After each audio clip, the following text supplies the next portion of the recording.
Greetings from Dr. Eileen O'Connor, and I'm going to focus in on how you set permissions when you use Flipgrid.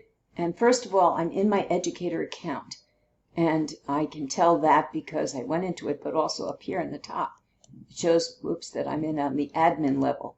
So I set that up earlier. Now, when I'm going in here and setting up a Flipgrid question that I'm going to send out, I go in under the discussion category. And the place where you go to set up permissions is you go in under group. Later on, after you've given permissions to a particular group, you add topics. So I have two groups. I have a private group and a public group. Now, public groups I won't discuss here much because they're the ones that you must moderate.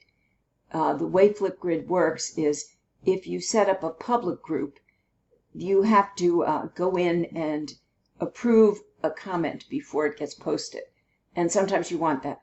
What I want to show you here is a way that you can set up a group that the students and contributors themselves can go in and comment, and you don't have to be there all the time. So I'm going to click into my private group to show you an example.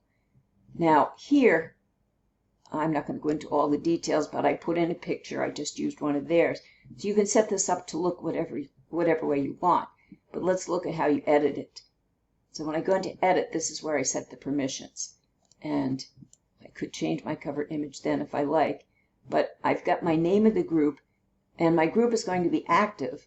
People can respond to and comment on topics in my group. Now, this is where I set the permissions. I can either put in student emails.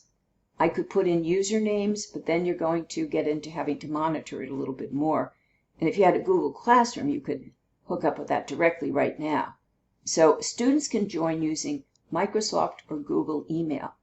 And this is what I'm choosing here. If I go over to student names, you're going to see that I'll have to add a name for each one, and I've kind of dummied in some for myself. Google Classroom, I don't have one. I guess you'd sign in with that.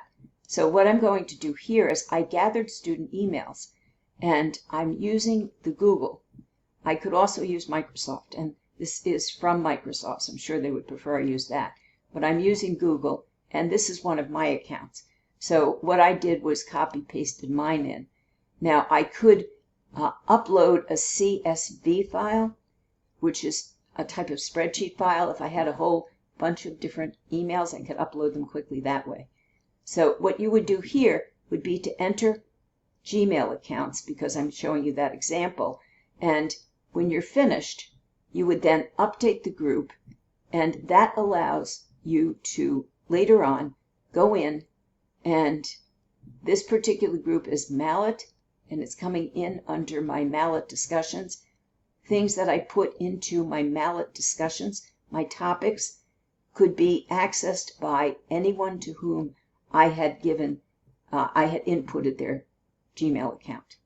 So there are a number of ways to provide security. Depends on what you want, but if you want students to just talk among themselves, then you would give them student emails or usernames. So thank you.